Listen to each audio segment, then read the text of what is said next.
신명기 8장 1절에서 10절. 참 비전을 주신 여호와.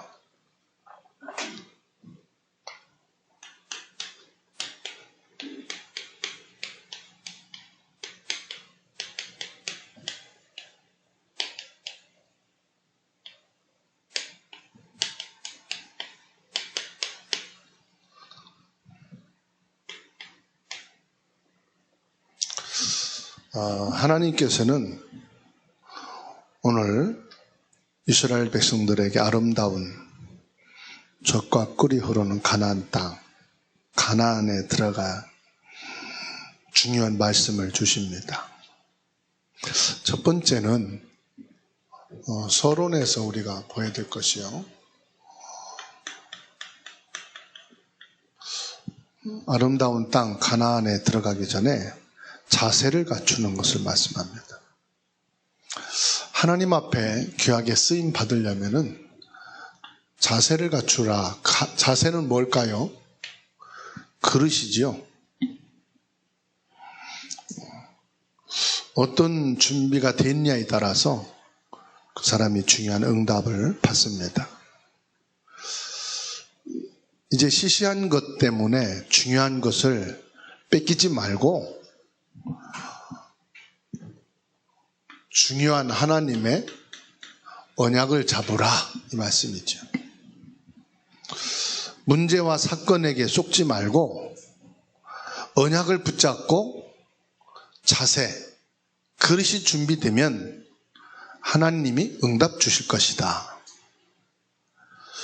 교회 안을 보게 되면 어떤 사람은 문제를 일으키는 사람도 있지만 어떤 사람은 문제 속에서 정확한 복음을 붙잡고 새로 시작하는 사람들이 있어요. 그게 뭐냐? 자세입니다. 어떤 사람은 별 문제가 아닌데 더 문제를 키워가지고 더 많은 어려움을 당하는 경우 있습니다. 뭐가 안 돼서 그렇죠? 자세, 그릇이 준비가 안 돼서 그래요. 그래서 응답받을 사람은 벌써요, 자세가 딱 돼 있습니다.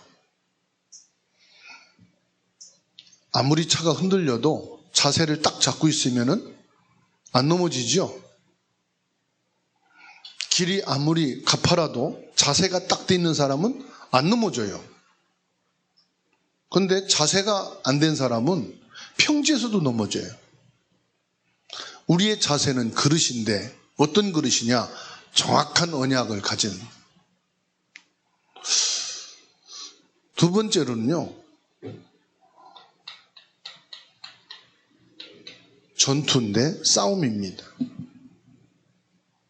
우리의 싸움은 따로 있어요. 뭐가의 싸움이냐 이 말이에요. 우리의 적은 따로 있다. 지금 우리가 싸우는 그건 어찌 보면 싸움이 아니에요. 왜 자세를 갖추느냐? 싸우기 위해서. 싸움은 뭐다? 적이 있다. 어떤 적이냐? 나를 넘어뜨리게 하는 적이 있다.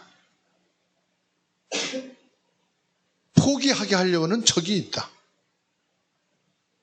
그게 뭐냐 이 말이에요. 흑암이라 이 말이에요.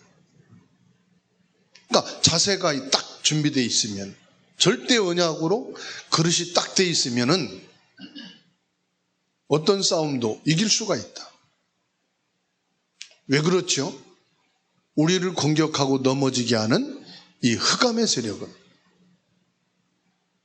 절대 언약이면은 꺾이기 때문에 그렇습니다. 그러면 왜 망하느냐? 신자도 불신자도 망하는 이유가 있어요.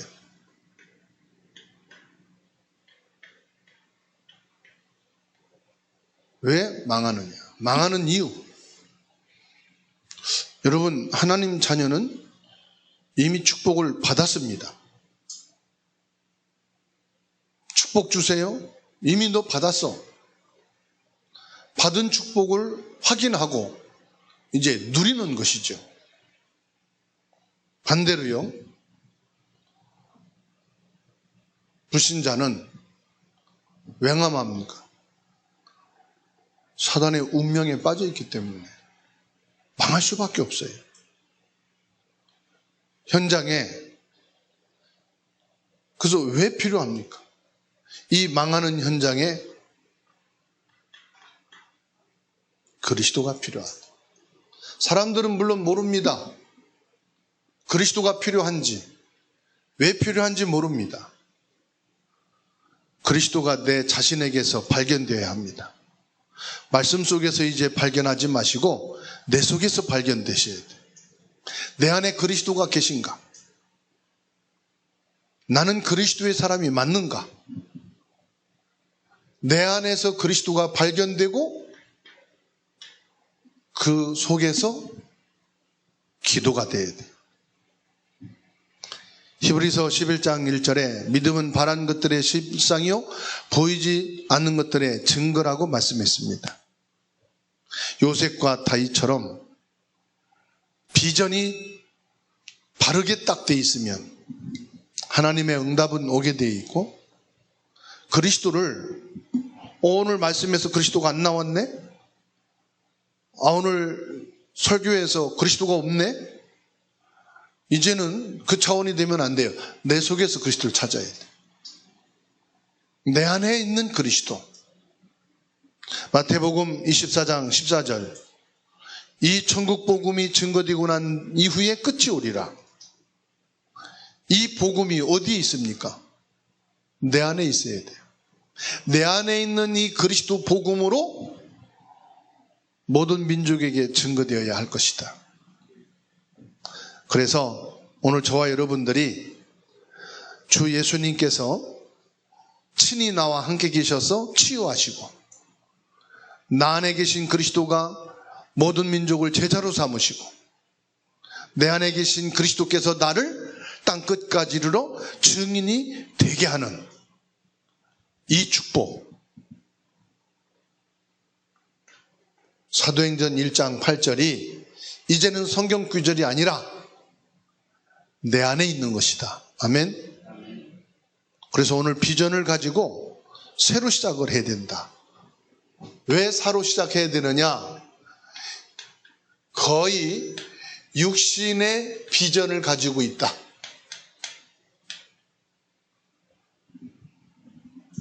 가나안 땅으로 들어가서 우리가 좋은 땅을 차지하고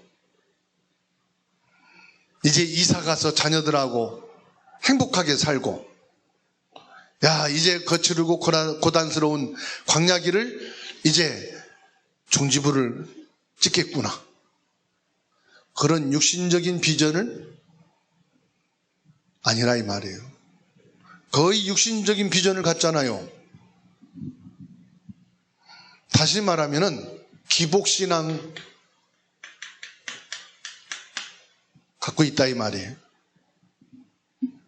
여러분, 기복신앙이 필요 없는 건 아니에요.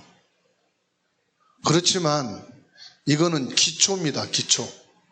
기초이지 이게 목표는 아니에요. 우리 신자들에게. 오전에도 말씀드렸습니다. 어떤 조건이 되어야 축복받을 수 있다고 하는 착각 속에 빠지지 말아라. 그리고 하나님이 뭘 해야만 응답 주시는 오해를 하지 말아라. 거의 뭘 가지고 그러느냐? 기복신앙, 기초를 목표로 삼으면 안 된다 이 말이에요. 우리의 목표는 하나님이 원하시는 데 둬야 된다 이 말이에요. 목표가 하나님 소망 아닙니까? 출애굽기 14장 10절에서 11절. 기복신앙 가진 사람은요, 원망합니다.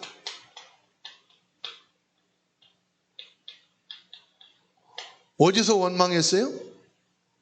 여기가 어디입니까? 홍해바다 아닙니까? 우리가 죽을 데 없어서, 매장지가 없어서, 애굽에서 죽으면 매장지가 있는데 홍해바다에 이제는 매장지를 삼아야 되겠. 이게 말이 되냐? 너무 맞는 말이고 똑똑한 말이에요. 출애굽기 15장 22절에서 26절입니다. 뭐 때문에요? 의식주 때문에.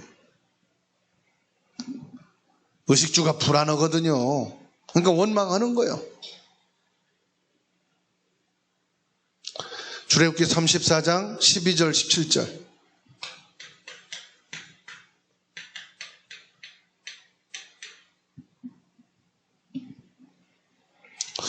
조금만 되면 우상숭배 가고요. 조금만 안 되면 또 막 절망하고요.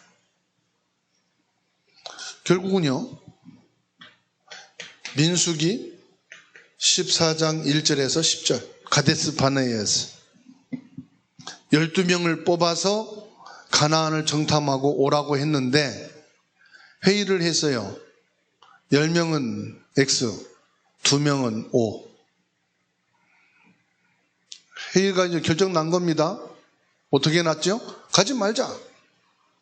가기 전에 죽는다. 처자를 다 데리고 가다가 죽는다. 가도 그 땅을 우리가 차지할 수가 없다. 회의가 안 되죠. 육신의 비전을 바꾸라. 거의 대부분 이 육신적인 비전을 가지고 예수 믿습니다. 신앙생활합니다. 이스라엘 백성들은요, 육신적인 기복신앙뿐만 아니라 뭡니까? 이 선민사상, 이거 바꾸라는 것입니다. 하나님은 믿는데 하나님은 뭐요? 나의 하나님, 자신만의 하나님으로 믿습니다. 이것도 문제예요. 열심히 믿는데 나의 하나님이요, 우리의 하나님이에요. 육신적으로 깨달은 겁니다. 그래서 하나님께서 광야 40년 뭐 하라는 겁니까? 이런 비전, 기복적인 신앙과 선민사상, 이걸 바꾸라는 거예요. 육신의 비전을 바꿔라. 가나안 땅 들어가기 전에 신명기 말씀을 주셨어요. 신명기 뭐냐? 새로운 비전이에요. 복음을 육신적으로 깨달으면 불교 동양의 신, 기독교 서양의 신. 아이, 왜 한국 사람이 한국 신을, 한국 종교를 믿어야지? 이렇게 말하는 분 많아요? 동양 사람들은 동양의 것을, 사상을 믿어야지. 왜 서양 거를 믿느냐? 이 말을 하죠. 완전히 육신적인 비전으로. 그래서 하나님께서 새로운 비전을 주셨다.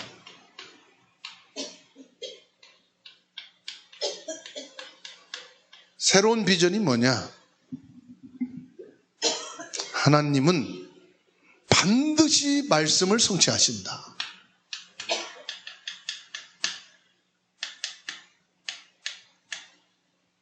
하나님은 반드시 말씀을 성취하시는 분이시다.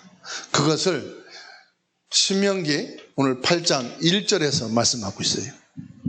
내가 오늘 명하는 모든 명령을 너희는 지켜 행하라. 그리하면 너희가 살고 번성하고 여호와께서 너희 조상들에게 맹세하신 땅에 들어가서 그것을 차지하리라. 하나님이 말씀을 주셨죠. 너희 조상에게 주어진 그 말씀을 너희가 뭐요? 그대로 응답받으리라. 그 말씀대로 되리라. 차지하리라. 여러분, 말씀을 믿어야 돼요. 너희의 조상에게 맹세하신 땅에 들어가서 그것을 차지하리라. 여러분, 예배드리고요, 말씀을 딱 붙잡아야 돼요. 저도 토요일날 산업선교, 전도학, 핵심, 흩어진 제자 듣고 정리하거든요. 노트 필기하고 딱 덮으면 아무 생각 안 나. 많이 다 듣긴 했는데 생각 안 나. 그래서 산업선교에서 메시지가 중요한 말씀 정리 딱 하고, 또 전도학 정리하고, 정리해서 딱 기도 제목으로 또 기도문으로 정리해 놓으면은 딱 덮고 나가도 생각이 나. 예배 드리고 예배 끝나고요. 딱 일어나서 나가면은 말씀이 하나도 생각. 예배 드린 건 맞아. 예배 드린 것만 생각나. 근데 머리는 텅텅 비어 있어. 제목도 기억이 안 나. 그냥 일어나가 버리면.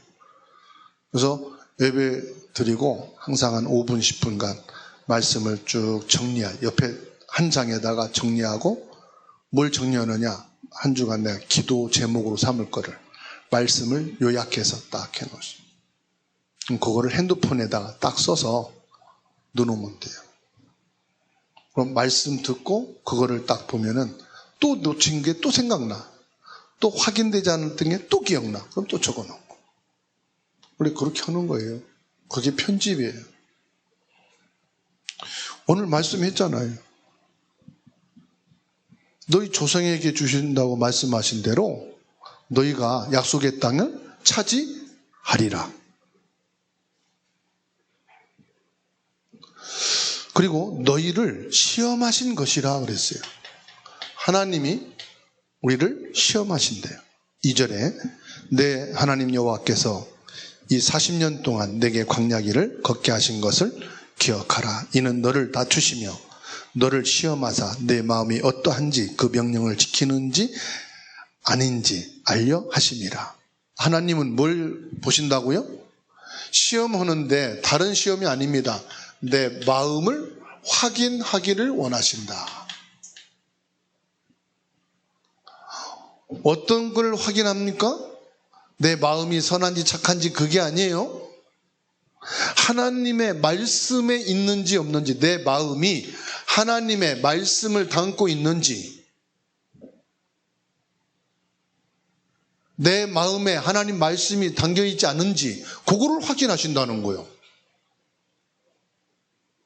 그래서 40년간 광야에서 하나님이 시험하셨다 그랬어요.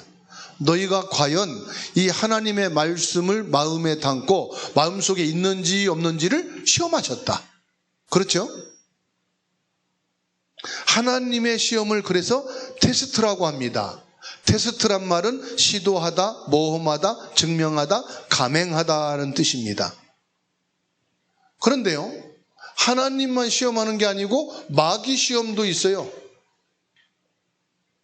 마귀의 시험은요, 템프테이션이라고 말합니다. 템프테이션은 뭐냐? 사단이 꿰는 것. 마태복음 4장 1절로 11절처럼 예수님을 시험하려는 사단의 유혹. 창세기 3장 1절로 7절에 아담을 시험하는 것. 하나님이 동산에 있는 모든 열매를 먹지 말라고 하셨지? 하시더냐? 목적이 있는 거예요? 시험하는 거예요? 아니요. 다 먹되 네 임의로 먹을 수 있지만 동산 중앙에 있는 선악을 알게 하는 열매는 먹지 말라고 하셨어. 그래? 왜?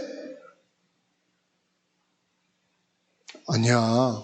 네가 그걸 먹는다는 안 죽어. 오히려 지혜가 있고 네가 하나님처럼 되고 선악을 분별할 줄 알 거야. 여러분, 선악을 분별한 것은 하나님만 하시는 거예요. 그 네가 하나님처럼 되리라는 것은 네가 하나님처럼 선악을 분별한다는 거예요.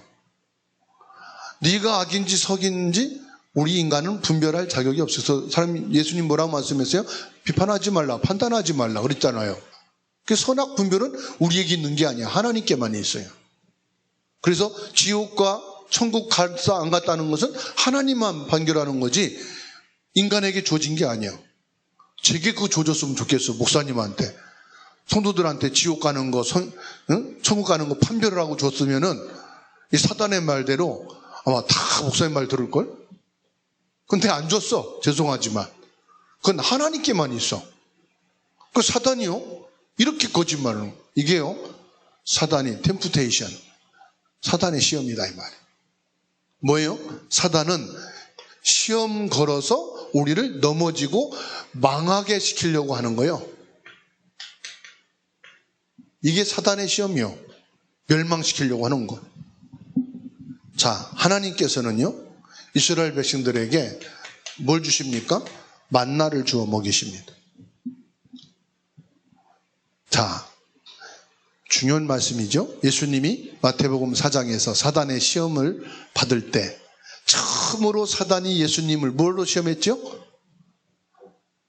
떡을 가지고 시험했단 말이에요. 이때 사단을 물리친 말씀이 이 말씀이에요. 사람이 떡으로만 사는 것이 아니라 말씀으로 사는 것을 알게 하려 하심이라. 하나님께서 이스라엘 백성에게 만나를 주신 것도 시험이에요. 만나를 그냥 주신 게 아니죠. 매일 아침 거두되 안식일에는 2배를 거더라. 근데 말을 들었어요, 안 들었어요? 안 들었어요. 이틀씩 어떤 사람은 힘좋아 3일씩 거두다가 쌓아놨는데 다 썩고 곰팡이 나고. 근데 안식일은 또 안 해. 이틀 하라니까 안 해. 하루치만 하고 그 다음에 또 오겠지. 그러니까 완전히 닭머리 IQ야. 반대로 오는 거예요. 안식일에는 안 거두고 매일 하루 거만 거두라니까 욕심내서 3일씩 걷고. 3절에 보세요. 너를 낮추시며 너를 줄이게 하시며 또 너도 알지 못하며 내 조상들도 알지 못하던 만나를 내게 먹이신 것은 사람이 떡으로만 사는 것이 아니요 여호와 입에서 나오는 모든 말씀으로 사는 줄을 내가 알게 하려 하심이라. 만나를 주신 목적이 뭐라고요? 떡이 목적이 아니고 하나님으로부터 나오는 말씀으로만 사는 것이다. 이것을 뭐요? 각인시키는 거예요. 새로운 것을 각인시키는 새로운 비전. 새로운 언약을 각인시키는 겁니다. 세상적인 언약, 세상적인 육신적인 비전을 영적인 비전으로 바꿔놓는 거예요, 지금.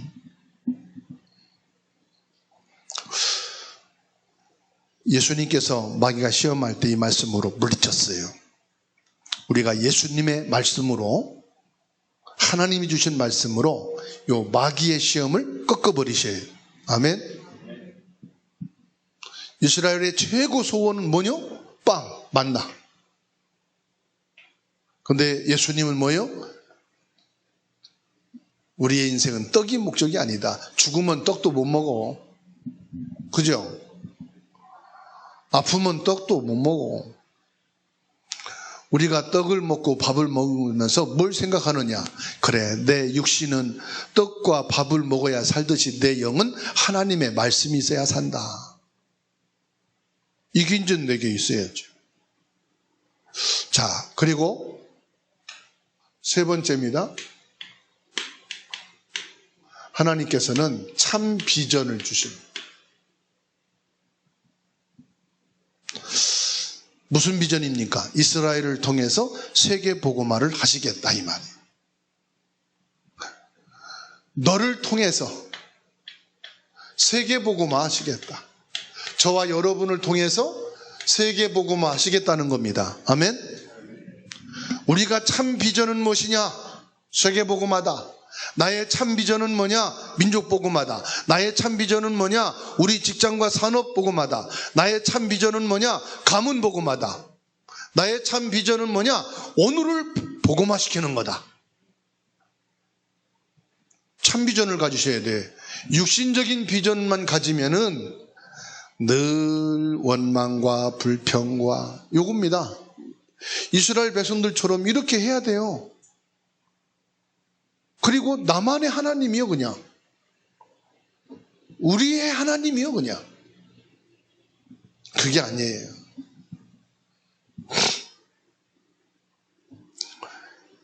이것을 저와 여러분 개인이 찾아내고 기도해야 돼요. 참 비전을 놓고 우린 기도해야 돼요.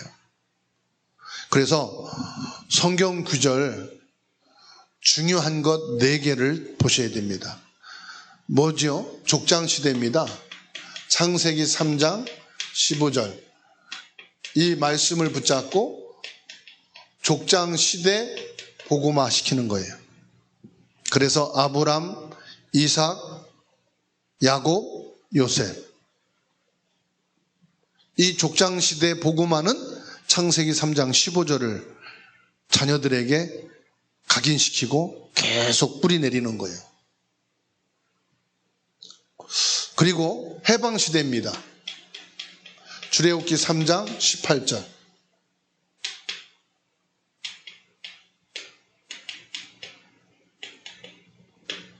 해방시대 복음화는 피언약입니다. 양을 잡아라. 양의 피를 문설주에, 임방에, 너희 손목에 이마에 바르라. 무엇으로도 해방될 수가 없어요. 해방할 수 있는 힘도 없고 자력으로는 해방이 안 돼. 외부에서 도움이 돼야 돼. 그 외부에서 주신 도움이 뭐냐? 피언약인 거예요. 하나님이 주신 거예요. 여러분, 개인과 가정과 가문 이 시대에 저주재앙에서 해방되셔야 되는데 자력으로는 해방 불가능합니다. 하나님이 주신 것으로 됩니다. 피언약입니다. 피언약을 바라라. 회복시대입니다. 이사야 7장 14절. 회복시대를 어떻게 복음합니까? 이스라엘은 포로가 됐습니다. 이스라엘이 그냥 포로만 된 게 아니에요. 육신도 포로가 됐어요. 국가도 포로가 됐어요. 영도 포로가 돼요. 영적인 생활 다 끝나. 성전 다 무너지고 영적 생활 할 수가 없어. 영적 생활도 포로 돼. 자신의 힘으로 해방돼요? 안 돼요? 안 돼요. 자력으로 회복할 수가 없어. 그러니까 하나님이 직접 찾아오신 거예요. 임마누엘. 성령으로 직접 오셨어요. 여자의 후손 예수 그리스도. 영적 회복 시대입니다. 마태복음 16장 16절.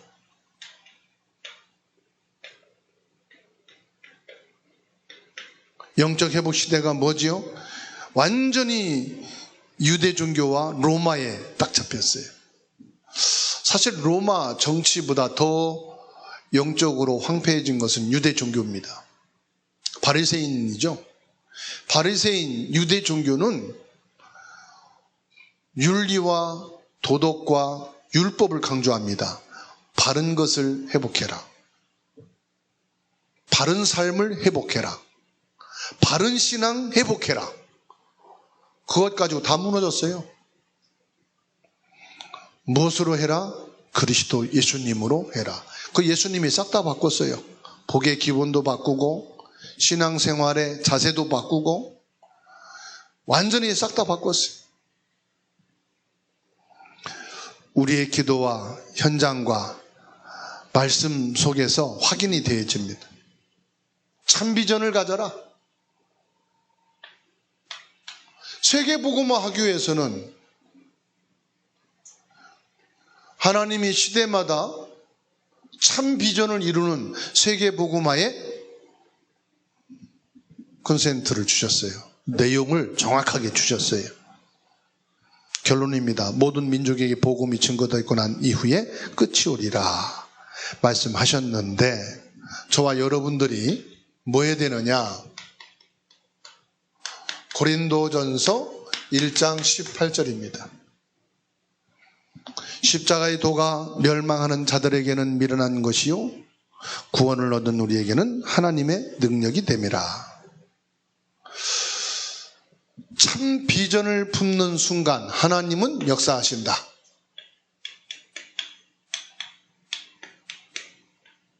참 비전을 여러분 다 품으시기 바랍니다. 그러면 성령이 역사하시게 돼 있어요. 하나님이 응답하시게 돼 있어요. 이 현장은 영적 문제가 심각합니다. 그래서 현장에는 뭐가 필요할까요? 현장에는 하나님의 말씀이 필요합니다. 복음의 말씀. 그래서 말씀 운동이 필요하다. 현장에는 절대 언약, 오직 예수 그리스도, 이 복음 말씀 운동 해라. 여러분 가정에서 현장에서 말씀 운동 하시기 바랍니다. 그 현장에 하나님의 말씀이 맞다면 응답 오게 돼 있어요. 죽음도 문제가 안 돼요. 답이다. 하나님이 필요하니까 살리는 거예요. 필요한 사람은 하나님이 죽음도 살리셔서 하나님이 소망하는 것을 이루십니다. 가난도 문제가 안 돼요. 진짜 하나님이 원하시는 것을 소망으로 갖게 되면, 진짜 하나님이 필요로 한 사람이 되면 돈을 주셔서라도 하나님이 원하는 걸 하게 하시고, 돈이 아니래도 하나님이 원하는 것을 하실 수가 있습니다. 그렇죠? 그래서 내 생각, 내 기준을 내려놓고 나의 생각과 내 것을 다 내려놓고 하나님의 것을 찾아야 돼요. 하나님의 것은 간단합니다. 하나님이 원하는 것, 꼭 필요한 것, 하나님이 지금 이루기를 원하시는 것. 왜 예수님께서 제자들을 부르시자마자 전도도 하며 귀신을 내어 쫓는 권세를 주셨을까요? 필요해서요. 어디 필요하니까? 제자들에게 필요한 게 아니라 현장에 필요하니까. 현장에 보내지는 제자들에게 주신 거예요. 잠자는 사람에게 뭔 권세가 필요해? 그죠? 놀고 있는 자에게 뭔 귀신을 내쫓는 권세가 필요해? 현장에 들어갈 사람이니까 필요하지. 우리는 지금 예배 마치면 현장으로 들어갈 사람이요. 그죠? 치열한 영적 싸움의 현장, 영적으로 완전히 무너져 있는 저 현장으로 우린 가야 돼. 그러니 주님께서 우리에게 귀신을 내어쫓는 권세를 주실 수밖에 없는 거예요. 우리에게 말씀을 주실 수밖에 없는 거예요. 왜? 소망이 없는 세상이요. 온갖 원망과 불평과 낙심과 안 된다고 하는 이것만 완전히 각인되어 있는 세상이요. 그죠? 그 현장에 우리가 가야 돼. 모든 성도님들과 중직자님들은 진짜 주일날 나온 말씀을 붙잡고 집중의 시간을 가지고 응답받기를 주의 이름으로 축원합니다.